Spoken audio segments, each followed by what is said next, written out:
Bonjour tout le monde, c'est Dr Taco. Et aujourd'hui on se retrouve pour une nouvelle vidéo qui va parler de biomécanique, plus précisément de la contraction musculaire qui va provoquer certains mouvements osseux en fonction des actions qu'on va faire, que ce soit dans votre activité physique, le street workout, la musculation ou autre, même dans le quotidien. Alors attention, il y a tellement de mouvements dans le corps humain, on va pas tous les faire et surtout ce qu'on va faire, on va les faire un par un. Aujourd'hui on va parler uniquement de l'antépulsion qu'on va retrouver dans la majorité des mouvements de poussée. Alors j'ai embauché un cobaye qui va nous aider à la compréhension de ce mouvement, comme tous les autres mouvements qu'on verra dans les autres vidéos. Pour commencer, qu'est-ce que c'est l'antépulsion? On va l'appeler aussi la flexion de l'épaule. C'est ce mouvement-là. On va faire comme ça aussi. Peu importe si le bras est tendu ou plié, c'est pareil. On va avoir le début de l'amplitude approximativement ici, selon la souplesse de chacun, et la fin de l'amplitude ici. On va le retrouver pour les pompes, par exemple, ça tout le monde connaît, il n'y a pas de souci. Et aussi pour les planches, pour ceux qui font du street workout.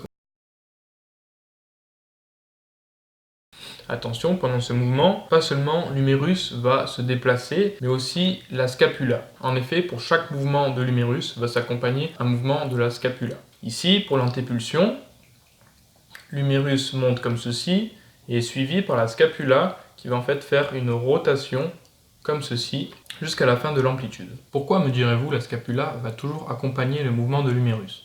Eh bien, son mouvement est indispensable également parce que, par exemple, pour le mouvement qu'on va voir dans cette vidéo, l'antépulsion, lorsque l'humérus monte, il y a un moment où la tête de l'humérus va venir buter sur l'acromion de la scapula juste ici, ce qui fait que ça ne peut pas aller plus loin.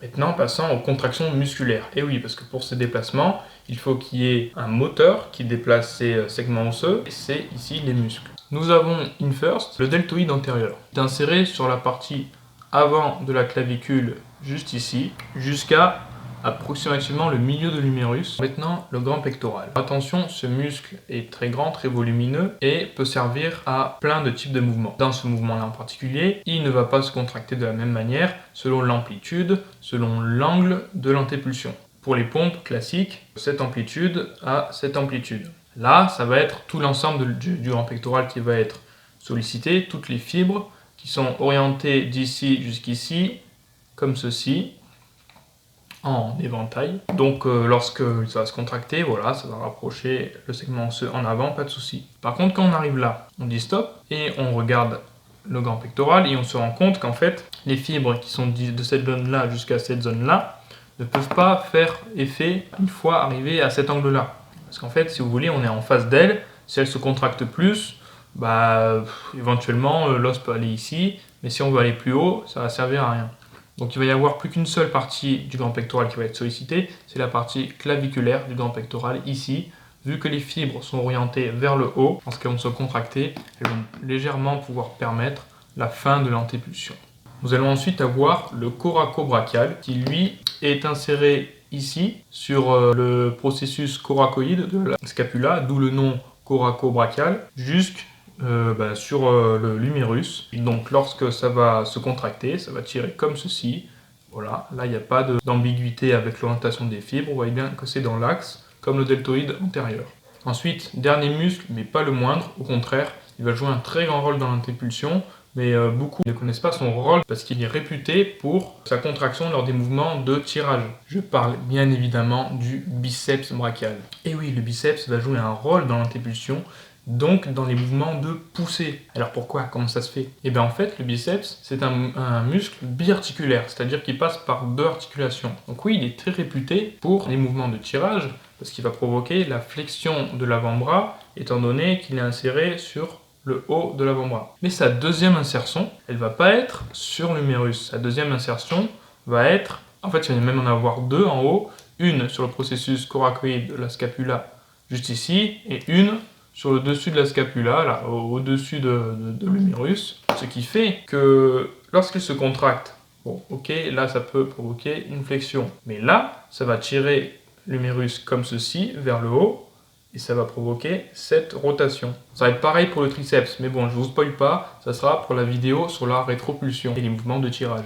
Alors attention, j'aimerais ajouter que le biceps joue son rôle dans l'antépulsion, la flexion de l'épaule, surtout lorsque le bras est en supination, parce qu'il va être tout simplement avec une meilleure orientation pour pouvoir se contracter en antépulsion. C'est pour ça qu'en fait, pour ceux qui connaissent le street workout, les planches en supination vont être au niveau de la contraction du biceps, mais ça va être un truc de malade. Il va être contracté à balle, contrairement aux planches en pronation ou en prise neutre.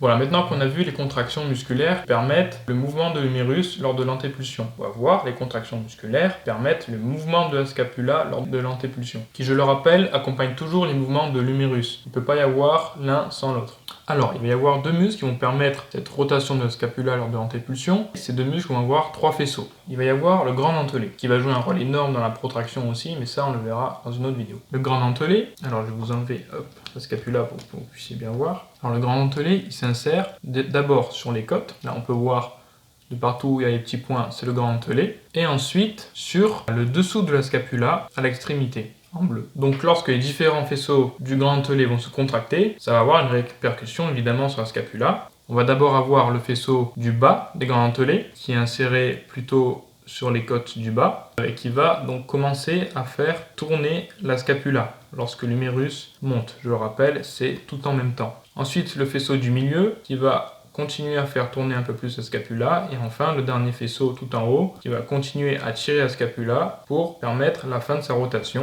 Donc je le rappelle, là on est sur la fin de l'amplitude, on sera donc avec une scapula comme ceci et non comme ceci, parce que là c'est pas possible, ça bloque. Après, le deuxième muscle permettant le mouvement de la scapula lors de l'antépulsion, le trapèze, les trois faisceaux du trapèze. Alors attention, certes la contraction des trois faisceaux simultanés va provoquer la rotation, mais si elle était seule, ça ne pourrait pas provoquer cette petite rotation de la scapula parce qu'il n'y a pas la contraction du grand dentelé. Il faut qu'il y ait les deux. Donc dans la plupart des cas, le trapèze et le grand dentelé vont être agonistes-antagonistes, mais là, pour le coup, ils sont vraiment synergistes. Nous avons le premier faisceau dont l'insertion va partir de l'os occipital, c'est-à-dire le bas et l'arrière du crâne, et qui va avoir comme deuxième insertion la partie la plus latérale de l'épine de la scapula, juste ici, ainsi que la partie latérale et postérieure de la clavicule.